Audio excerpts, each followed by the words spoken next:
Jasmine Crockett. I call her Man. Remember when I first started having a conversation about Kamala Harris? That was in 2021, and I said that's my lady, that's my girlfriend. I'm going to call her Cam Cam. I call her Cam Cam. And lo and behold, in 2024, 3 to 4 years later, we wound up finding ourselves in a kerfuffle where we had to get her up out of office. We facing the same situation with Jasmine Crockett. Jasmine or Yamin, I call her Yamin. Yamin Crockett has been on a tour, a podcasting tour, and more importantly, she doesn't really ever sit in Dallas and do her job. I see her on MSNBC on a regular basis, CNN. I see her on the Breakfast Club. I see her on a podcast tour, and they're basically content creators now, right? And so Jasmine Crockett recently did an interview where she said it's legal to come over the border illegally. And I wanted to play the full interview and get the context. Again, make sure you hit a like for the algorithm, subscribe to the channel, and turn on your notifications. Let's see what Yamin got to say. Congresswoman, it's good to see you. As I said, we're less than a week away from that government shutdown deadline. What are the Democrats going to do? Listen, the Democrats are united as it relates to the American people. I want to be clear that this really is not partisan. I know that it looks very partisan. No matter how homely she looks, sometimes she switched from being ratchet to homely. They keep that dog eyelashes on. Okay, listen, before we get into Jasmine Crockett and what she's going to say about illegal migrants and Trump, and we all know the hate, right? What is up with these eyelashes? Why do y'all like these eyelashes so much? Who told y'all that these crazy big eyelashes with y'all greasy faces is the move? What is wrong with y'all? I genuinely don't get it. Why are y'all so obsessed with these eyelashes? But at the end of the day, we know that the cuts that the Republicans are proposing, that these cuts are not only going to impact Democrats and independents, but Republicans as well. In fact, we know that the Republicans have decided that they don't want to answer to their constituents. They put out official guidance saying, do not go home and do town halls. And so right now, the Democrats are carrying the load for not only our constituency, but for theirs too, because clearly they don't have the answers for their constituents, which the honest to goodness truth is that they don't answer to their constituents. They only have decided that they're going to answer to Elon Musk and Donald Trump. So this week, we saw the great Congressman Al Green stand up during Trump's joint address to Congress. And he ended up being censured by not only your Republican colleagues, but also 10 of your fellow Democrats. I got to ask, what was there to gain from Democrats siding with Republicans on this issue? I have no idea. You did not see my photo there. So you know that I absolutely stood with the amazing Texan that I currently serve with. Listen, here's the reality for me. I don't think that really anyone should have decided that they should supplant their own judgment on an 80-year-old black man, especially as we are coming up on, or actually even today, the celebration of Bloody Sunday, or the commemoration, I should say, of Bloody Sunday. It wasn't a celebration for sure. And, you know, this is someone who lived through the civil rights era and saw the dogs and saw the hoses and saw the police bludgeon and bloody people. And so he understands history in a little bit of a different way than probably anybody else or most other people sitting in that chamber. And so to decide that we were going to cast judgment on what he was feeling as the president decided to get up there and lie, as we know he always does, and say that he had a mandate. We know that he did not run on this idea of cutting out Medicaid or cutting Social Security. In fact, every time we said it, the Republicans said that we were lying. Every time we Trump absolutely did not lie, and he did have a mandate from the American people to cut waste from the federal government and to audit every single division of the federal government. And the fact of the matter is, yes, we are going to cut off people that are not supposed to be getting Social Security, especially if it's dead people on the rolls that's still on the rolls, and we don't even have the systems that's supposed to be set up to identify when people are removed. We 100% are supposed to go through and make sure that Social Security is solvent. Trump never said that he would cut Social Security, but see, they use these terms to trigger these liberals because they know that people are too ignorant to go and look at the context or the research. And so when he says that he's going to audit to make sure that Social Security is solvent, or he's going to audit to make sure that it's not people that's not supposed to be on the rolls are still getting payments, then that's exactly what the mandate is for. And 45 days in, now we are at the point where we can go through and we can move into the next agency and the next agency, because we've set up the blueprint to ensure that people that are supposed to be there, that people that are supposed to be getting payments, are getting payments. Now, it's still a Ponzi scheme. It 100% is a Ponzi scheme. But he did get a mandate from the American people to make sure that the government is running efficiently, because we should not be giving our taxpayer dollars over to people that is not supposed to be getting the money. Y'all want to just continue to fund the corruption, the fraud, the ugliness, the people that's not supposed to be there. And I know for a fact that there is a lot of government workers that is out here finessing and don't do nothing on a daily basis. Most of y'all, to be honest with y'all, most of y'all are overpaid and underworked. And you could sit here and talk that nonsense because y'all be over there making TikToks inside of y'all government offices, and you be trying to act like you doing something. You lying, you finessing, you overpaid, you underworked, and y'all be spending y'all little precious time, and y'all subsidized by American taxpayer dollars, and you finessing. 5 of y'all jobs can be done by one person, and they still can take lunch breaks and get out of there on time. Y'all is in there for, come on, man. Don't play that game with me. No, I know how it go. I know. In the post office, bruh, in the mailing facilities, they be chilling. They be playing cards. They be having a good time. In private industries, they be chilling and having a good time most of the time. And as long as you get your time in, as long as you get past the probationary period, they say you set for life because you're going to be protected against being fired. Now, most of us is at-will employees, and so we got to earn what it is that we keep on a regular basis, and we got to prove that we've been efficient and sufficient for all the time, or else, no warning, you could just get laid off. But there is a mandate from people to operate more efficiently while at the same time making sure that American industries is protected. That's exactly what Trump ran on. Said that they were looking to Project 2025. They said we were lying. And now we know that the liar in chief did exactly what he's always done, which is lied. And for whatever reason, the American people did not trust us when we told them exactly. Somebody said, what's wrong with having a good time at work? Because we don't pay you because the taxpayers are the ones that's paying your salaries. It's not about having a good time. Listen, if you enjoy what you do, that's one thing, but don't be playing spades and dominoes on our dime. And then getting mad when he came in and said that he gonna find out what you want to do. And y'all don't even want to send bullet points on an email to get a pulse check. So lazy. What was going to happen. So, I voted, obviously, not to do this to Al Green, not to mention, as we sat there, one of the things that no one is talking about is that Marjorie Taylor Greene was not, she was violating House rules as well. We are not allowed to wear any hats whatsoever, no matter what. Yet she sat there on that same day, and she was wearing a hat. She was wearing a mask. Somebody in the Republican Party was wearing a hat. Listen, Dallas, y'all gotta come to the front of the congregation.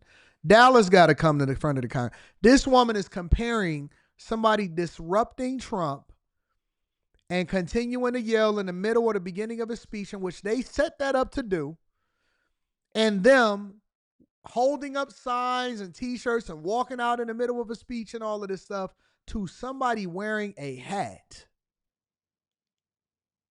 Dallas, y'all got to do better. A hat, and that was out of decorum, and no one said anything to her. Well, the hypocrisy abounds. We know that not only Marjorie Taylor Greene, but also Lauren Boebert used to routinely shout out at President Biden during the State of the Union addresses, and they never faced a censure from only tell them to do they should have did their job. We not going to have any raucous, unruly people inside of Trump's speech. Now, Biden may have warranted the disrespect, and a House member may not have gotten control and made sure that everything was taken care of. But listen, let me tell you, we not having that no more. We're going to have order and respect for the president of the United States of America. Democrats, but from their own party. Let's switch gears a little bit because you have been incredibly busy in Washington this week. You're a part of the House Oversight Committee. There was a hearing this week where the mayors of 4 so-called sanctuary cities were grilled. I want to play a very quick bit of something that you definitely had to share during that hearing. Take a listen. Have any of you been made aware of any immigrant that has had 34 felony convictions that has still been able to roam around in your cities? Anyone? No, ma'am. I mean, Congresswoman, it's true. I just talked about the hypocrisy from the GOP. I can't wait for MSNBC to go out of business. I can't wait.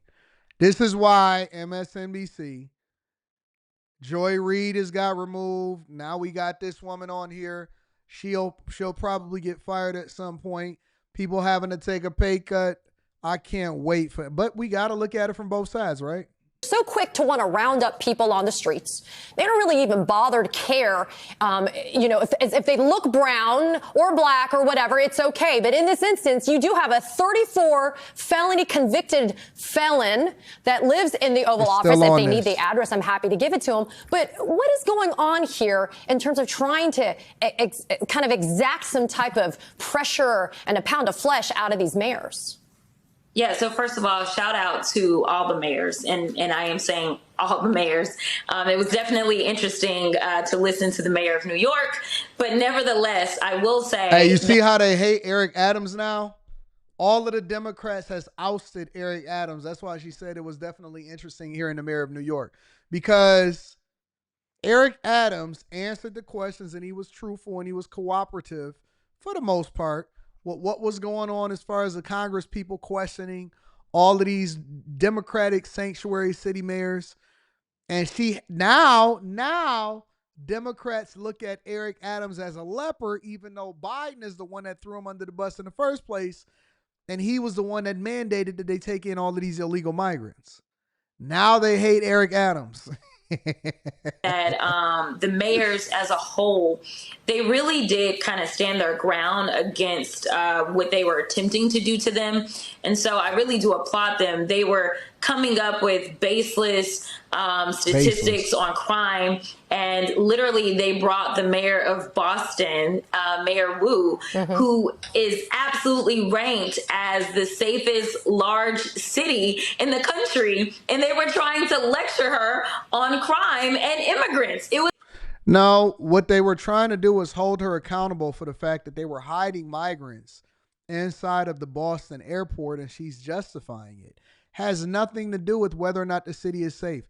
They asked her how much she spent on illegal migrants of taxpayer dollars. We should be able to get some visibility into that. And then she said, oh, we don't track that statistic. We don't track that. Absolutely, they were hiding migrants, illegal migrants inside of the Boston airport because they are a sanctuary city and nobody wants to address it. And so this is gaslighting at its finest. This is gaslighting at its finest. It is a culture in which we continue to promote and perpetuate and act like that it's cool for us to use taxpayer dollars to justify people that are over here illegally. But check it out what she's about to say right now. It was absolutely insane. And so that was why I brought out the hypocrisy, and to keep them from trying to come after me and say, oh, I'm engaging in personalities by talking about Trump. I did not mention his name. So I decided that I would work through or around the rules and make sure that I laid out that as they are so outraged by these immigrants and the crime that they're bringing, and not to mention city law enforcement, local law enforcement, they are always going after crime. And they don't say, oh, you committed a murder? Oh, but you're an immigrant? Well, let you go, right? So they are always focused on crime. They continue to say things like the illegals and that they broke the law coming in. But what they're not telling the American people is that it is a civil violation. It is not a criminal violation to enter the country illegally. It's not a criminal. It's a crime. It's not a crime, which is why. She's saying that it's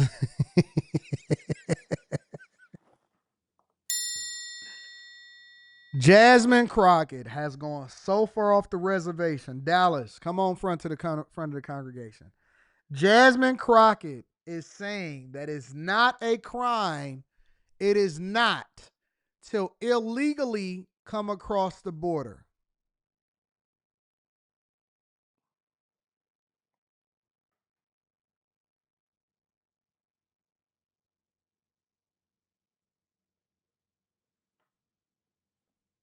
Why they're so frustrated, because they really want our local law enforcement to, is why they're so frustrated. It's not a criminal, it's a crime. It's not a crime, which is why it's not a crime for somebody to illegally cross into our country.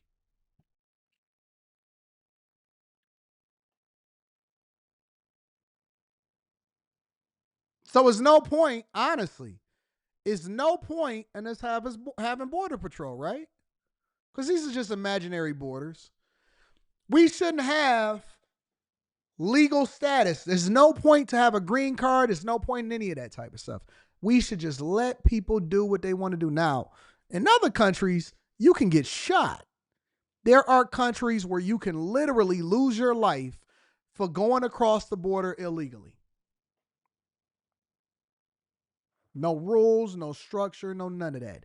If you get here, you should be able to vote. You should be able to take advantage of taxpayer dollars. You should be able to get a job. You should be able to drive. You should be able to go to the schools. You should get educated. You then can have children and have birthright citizenship. You should be able to do anything you want to do.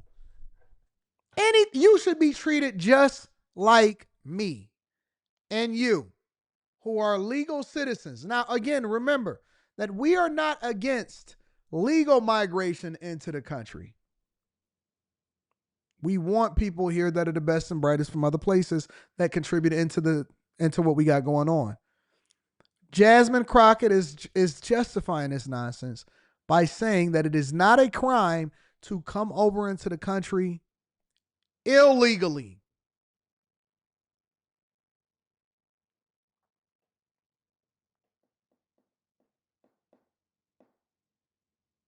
Now, how many of y'all liberals? Because I know it's a lot of y'all. I know that y'all like to watch. I know that we having a conversation.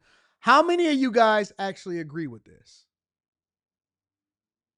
Because I know that you guys like to go back and forth, and it seems like we kind of have a maybe 70-30 split of people that are conservative that watch this versus the people that are liberal. And so I want to give you a chance to explain yourself. How do you justify this rhetoric?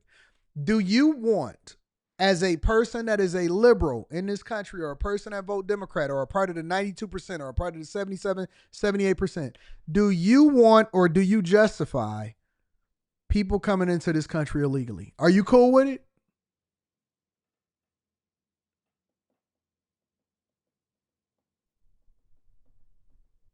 Because I noticed that y'all real quiet when she say crazy stuff like this, and you act like it's not even a big deal. It's not even a thing. Super quiet, crazy quiet, just silent, nothing but a whisper. How do y'all justify this woman saying some of the stuff that she says? they're so frustrated because they really want our local law enforcement to go out and round up people when they could be looking out for the murderers and the sexual abusers as well as the robbers. They want them to go and round people up on civil accusations. And so that's why I wanted to point out, don't give me this fake outrage about criminals roaming our streets when you guys stand 10 toes down for the biggest criminal that we have ever seen go into the White House.